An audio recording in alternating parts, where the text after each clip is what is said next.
Is Arena the most effective way to get good at Fortnite? In today's video, we're talking about every form of practice, what's effective, what's ineffective, and ultimately, the best way to practice for you. So, let's get right on into it. One thing people have to understand about Arena is that you can meet Donkeyboy69 with one PR in one fight, and in the very next fight, in the same game, just 30 seconds later, you can meet Tayson. But unfortunately, more often than not, you end up meeting Donkeyboy69s. And the reason I say unfortunately is because when you play Arena and meet only bad players, which I estimate to be around 80% of the fights I take, you're not getting punished for the mistakes you make. On the other side, when you meet a good player, you actually do get punished and you learn from the mistakes you make. Not getting punished for mistakes you make, like bad peeks, taking stupid 50-50s, or anything else you might do wrong, unfortunately creates a lot of bad fighting habits.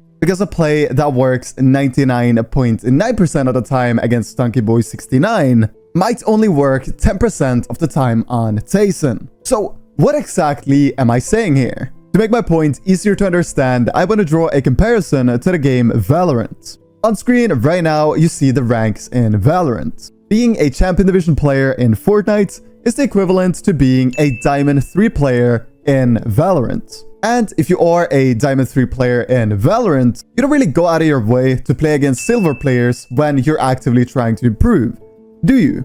Well, of course you don't, because Silver players don't punish you at all for the mistakes you make. You can jump onto the screen of 3 different players and still come out alive with 3 kills if you have the skill needed to be a Diamond 3 player. Whereas if you played against players in the rank above you, you would be dead before you even got a shot off if you did the same play.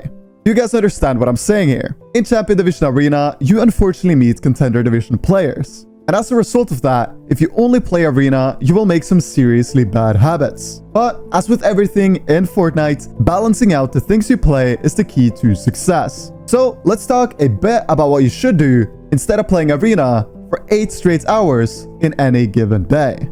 The most popular way to go pro in Fortnite and make a name for yourself is by playing customs, and a lot of them. What people don't seem to realize is that becoming better and better until you're at a very high level in Fortnite is for the most part all about repetitions. How many reps you have of playing first moving zones, second moving zones, third moving zones, and final moving zones. Of course, reps of off-spawn fighting and mid-games also help a massive amount, but if you've only played zone rule customs for 1 year, you'll still be able to do very well in tournaments just based off your ridiculous amount of end-game repetitions. But it's crucial, when playing zone rule customs, you can't allow yourself to die before the moving zones happen. You're playing zone rule customs exclusively for end-game practice. If you play a zone rule custom and you die 16 minutes into the game in the 4th zone, you've essentially just wasted 16 minutes of your life.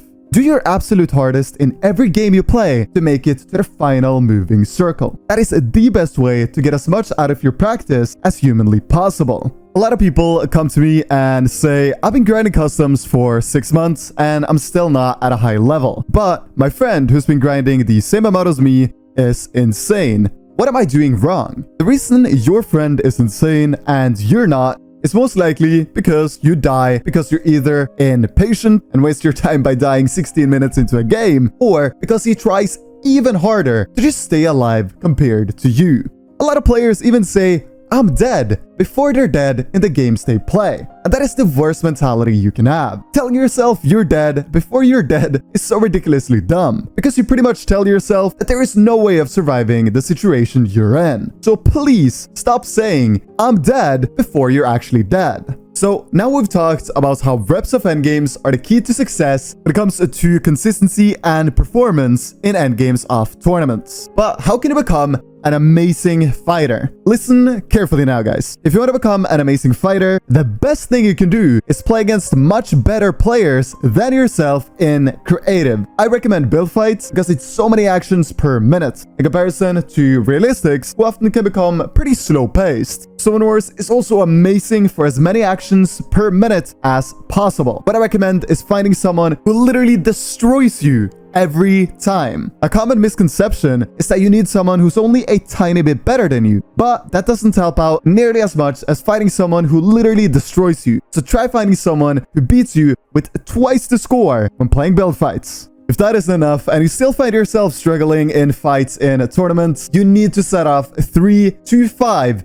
I know that sounds like a lot, duos cash cups or solo cash cups to just W keying everyone. This is honestly so incredibly underrated and no one ever does this. But going into a solo cash cup with the mentality that you're going to W key everyone in a smart way, of course, will be some of the most beneficial practice you'll make in your Fortnite career. And you'll also be way more confident when you know your entire tournament plan is just to W key everyone. It doesn't really matter if you die, at least you've learned something, right? I don't care if you win your first game with 30 kills, you stick to your plan and W key everyone. When you, in your second game, find yourself within the top 10 players on the leaderboard and get into a high-elo lobby and W key, you'll gain a lot of confidence when you notice that you can actually beat top-tier players as long as you're confident. Seriously guys, if you aren't placing good in solo cash cups or duo cash cups and you feel as though your fighting is holding you back, set off 3 duo cash cups or solo cash cups to just try hard W keying everyone. Because fighting in tournaments and fighting in customs and creative are very different. The groundwork needs to be done in practice and then it needs to be perfected in tournaments. And